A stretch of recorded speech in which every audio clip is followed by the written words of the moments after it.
Despite remaining in the shadows for most people, Eternal Darkness is still one of the best forays into psychological horror. Its unique take on the genre at the time leaves it in a weird place of being both a timeless classic and an overlooked misfit.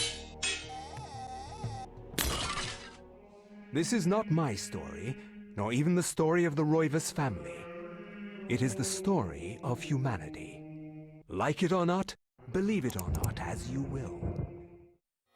You know you're in for a really interesting experience, because before the game even starts, you're hearing Edgar Allan Poe quoted to you.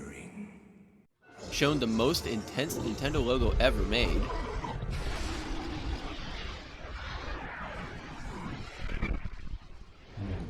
Then told by Pius himself that you're gonna learn you some fear. You too will come to understand fear as I have.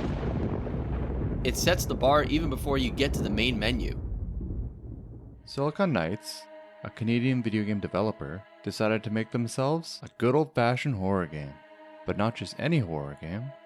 Following up on Konami's mega hit series Resident Evil, Silicon Knights wanted to stray away from the survival horror genre to do a psychological horror game. The game's themes of sanity and how it affects your perceptions of reality mix together perfectly with their world of eldritch abominations to create a twisted story that few others have managed to match. For those too young to remember Blockbuster, wait, it didn't close that long ago, did it? The last of their stores closed in 2014. There's still one store in Bend, Oregon, though. Blockbuster was where your parents would take you after begging them to go rent, yes, rent, a game. Or movie. My dad would always say, in and out, 10 minutes. One game, one movie.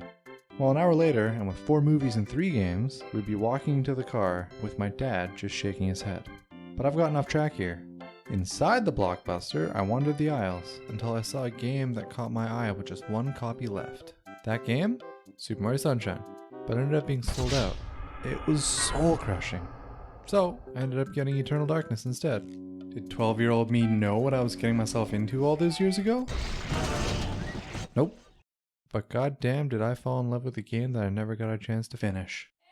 The main influence behind Eternal Darkness was H.P. Lovecraft. Mr. Hewlett-Packard himself was known for his love of big creepy monster gods, and his famous quote, "The oldest and strongest emotion is fear, and the oldest and strongest kind of fear is fear of the unknown." And how accurate this quote is. Fear of the unknown can be, well, anything. And because fear is subjective, what scares me, okay, won't necessarily scare you. Oh my god! So, how do you make a game that will scare everyone? Why, you make a mechanic that's so varied in how it works that you're bound to scare everyone eventually. And that's how the Sanity effect system came to be. This can't be happening. Not only do you have to deal with health and magic meters like so many other games, but there is this third and equally as important sanity meter that you need to maintain. If you aren't careful and keep your sanity up, or even if you want to experience the game how it was meant to be played, everything goes crazy.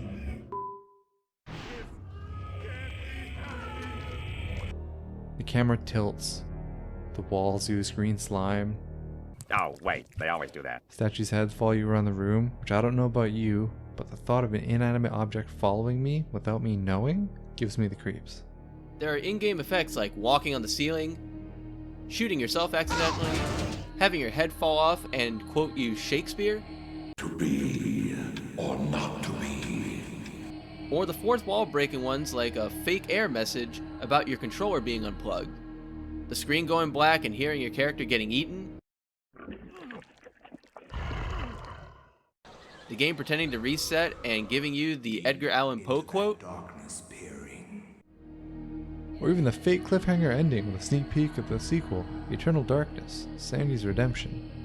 Ugh, don't remind me. You play as Alexandra Roivas.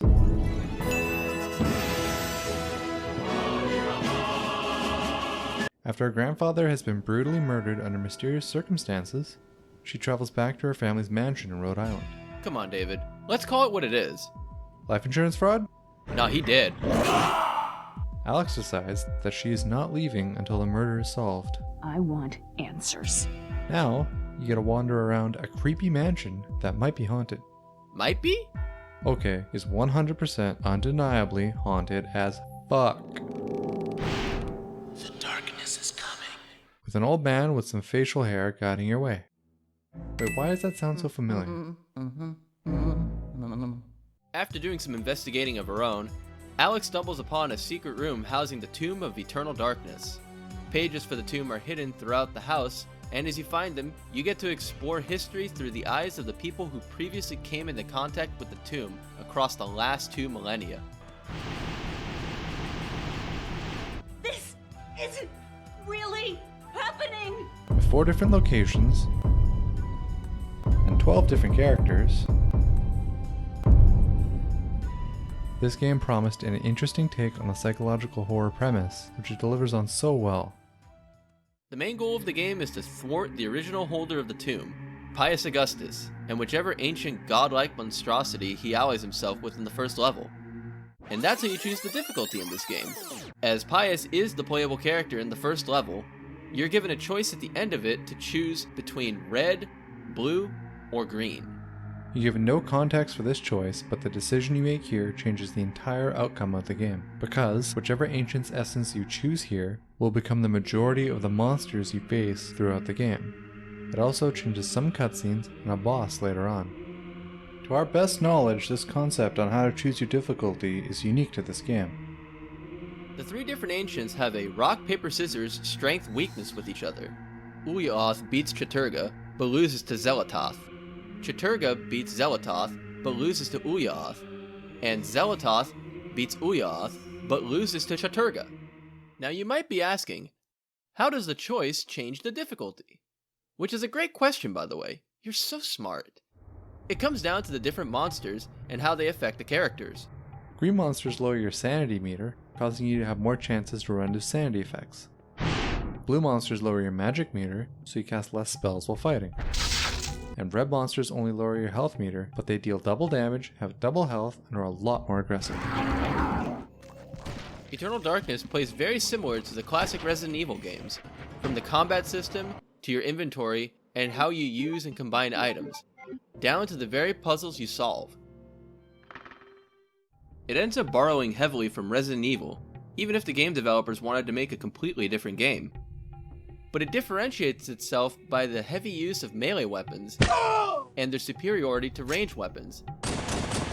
The camera angle being a semi-fixed moving camera instead of a fully fixed camera. Wait, is that Dino Crisis?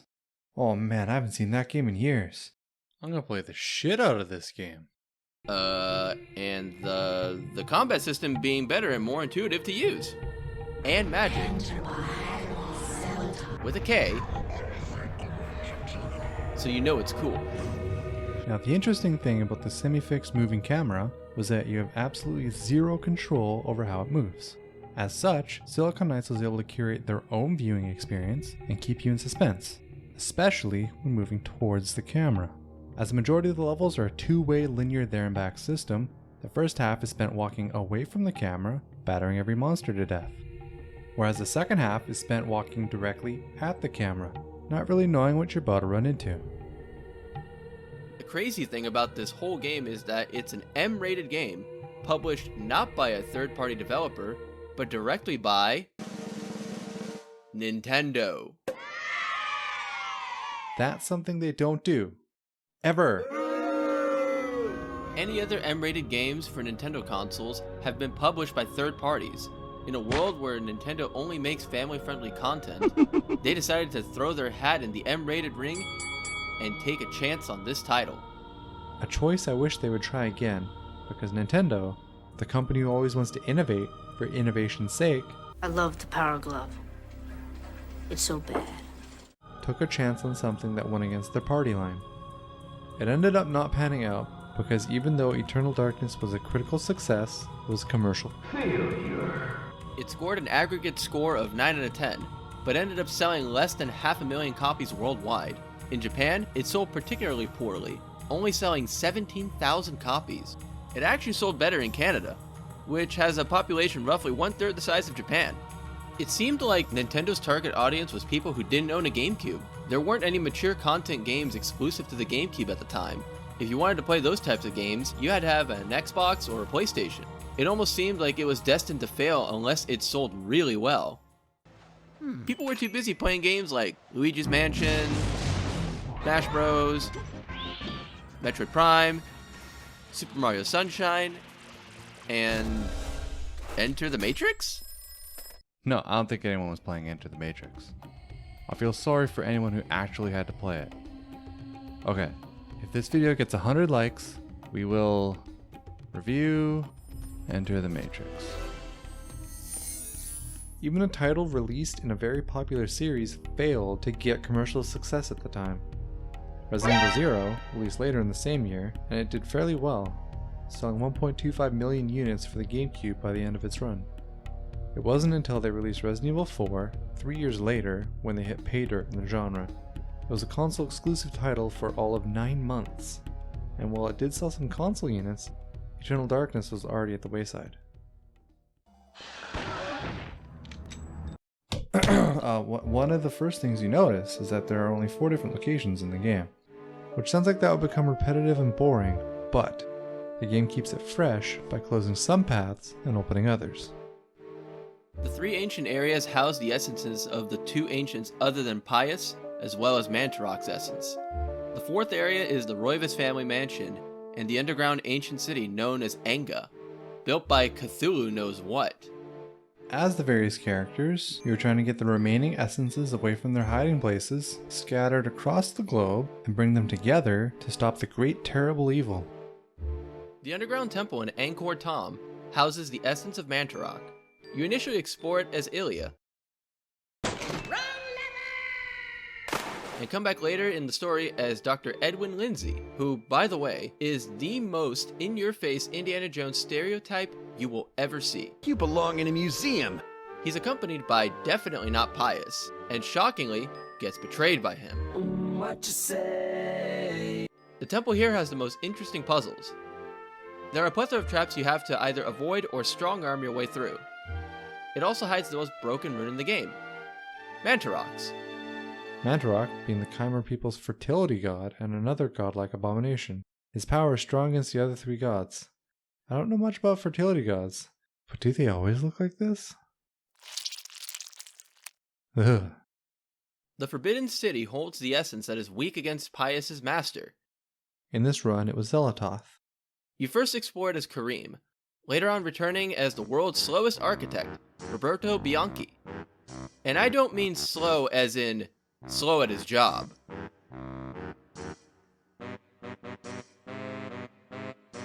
And finally come back as Mike.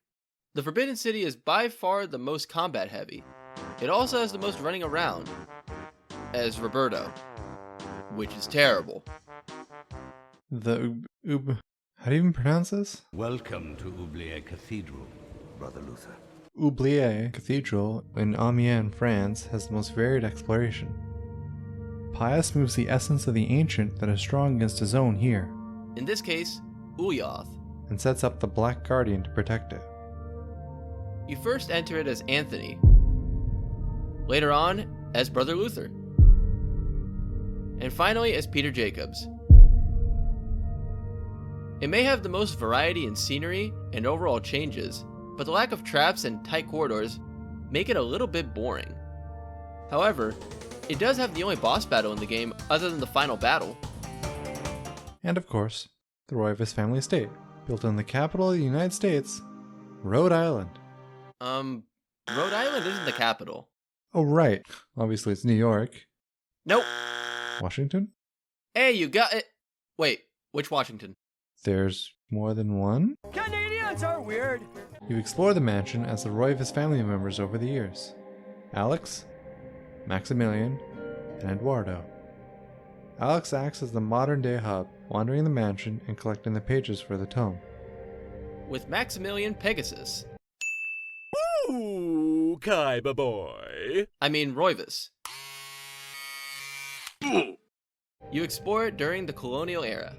And finally as a younger Eduardo, before Pius, of House Augustus, sent his regards. The things I do for love.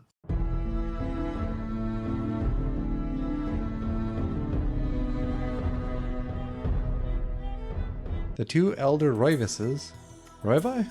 They show you little changes in the layout of the house over time and give you the first glimpse of Enga.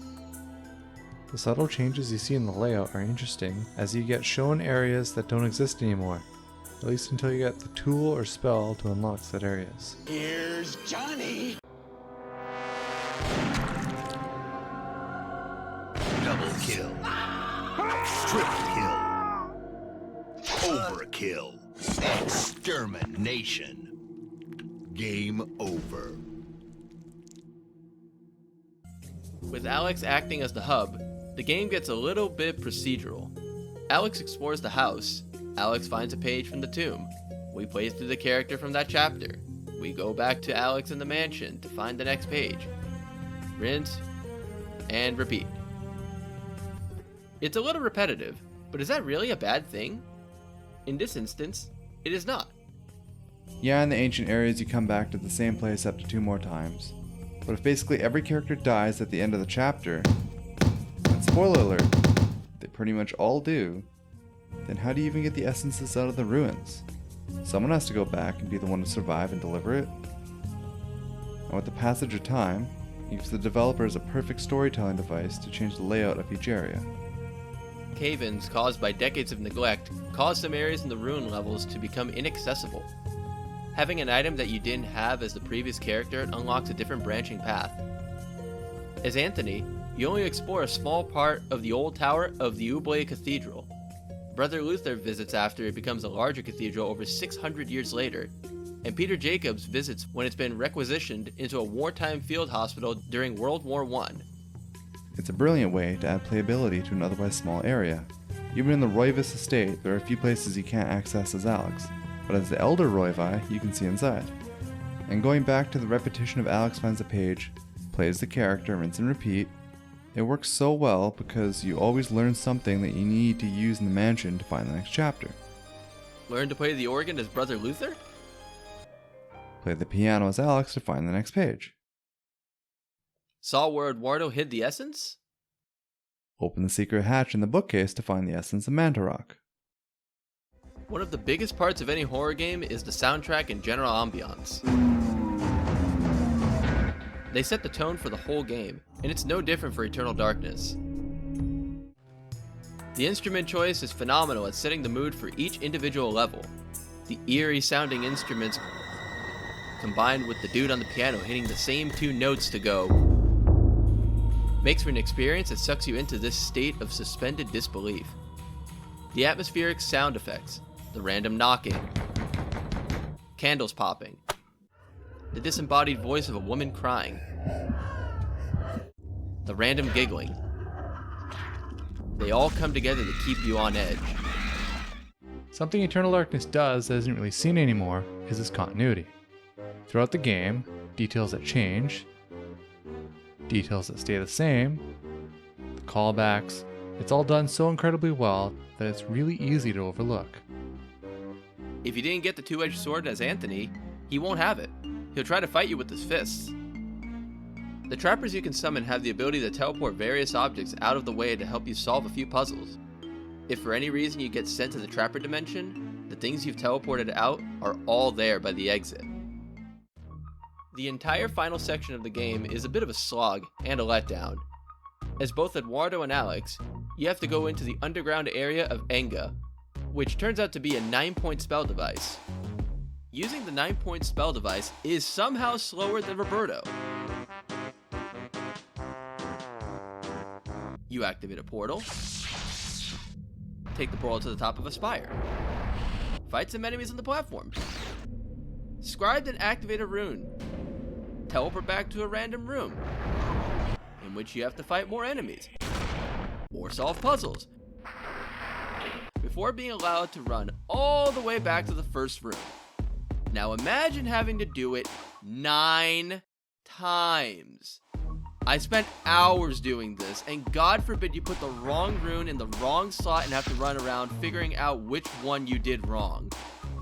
Doing the entire process once is a chore, but having to do it twice in short succession is frustrating, and I have no clue how I got okayed to be in the final game. After you've collected all the runes, the other 3 essences, and maybe the Enchanted Gladius, you need to make your way through Enga one more time to activate the 9-point spell device. Again! Once activated, you get to fight the final boss. Paul Augustine.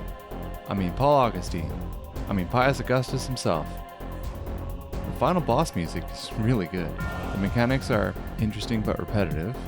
Hit Pius to spawn the essence. Hit the essence to become Elia. Hit the essence again to revert back to Alex. Rinse and repeat for all the characters until Roberto. Then it's just a hit and run boss fight until Pius dies. It's a bit anticlimactic because there isn't really any room to die. Pius moves so slow that it's remarkably easy just to run to the other side and heal before he gets anywhere near you. There's also no puzzles to solve apart from understanding the boss fight pattern. If you take the time to finish the game to beat all 3 ancients, there's a special bonus cutscene where Eduardo narrates a revelation. And so it comes to pass. It turns out that all 3 paths are happening simultaneously, but in separate timelines. One of Mantarok's spheres of influence is chaos. With it, he can subtly manipulate time and space. Mantarok turned the 3 other ancients against each other for mutual destruction. After they all died, it merged the 3 timelines together, so now it's just Mantarok who remains, slowly dying. Seriously, the sequel was written. Nintendo, please, just make it already. The world is ready for it. Or at least a reboot? Wait, what's that? It's not Mario or Zelda? Well, darn. In 2002, I can understand playing the game all 3 times to get the true ending. But in 2022, we've got YouTube, right? You're watching this video on it right now. Play through it once and look up the different endings, am I right? I'm not sure if I ever beat this game when I was a kid. I only ever rented it, and I wasn't the only person in my house who played video games. So coming back 20 years later, wait, it's been 20 years, and finally being able to beat it, it's given me some closure I didn't know I needed all these years later. I played through it against Ulyaoth, but we lost my footage, so we've been seeing Carlos's footage this entire time. It was definitely a lot easier than I remember. So you beat the game, possibly gone to the super secret ending. What's next? Wait for the sequel? Well, in this video here we go into the whole saga that was Silicon Knights and their journey towards making a sequel. Thanks for watching, and if you like this video, make sure to like, comment, and subscribe so we know to keep making these videos. See ya!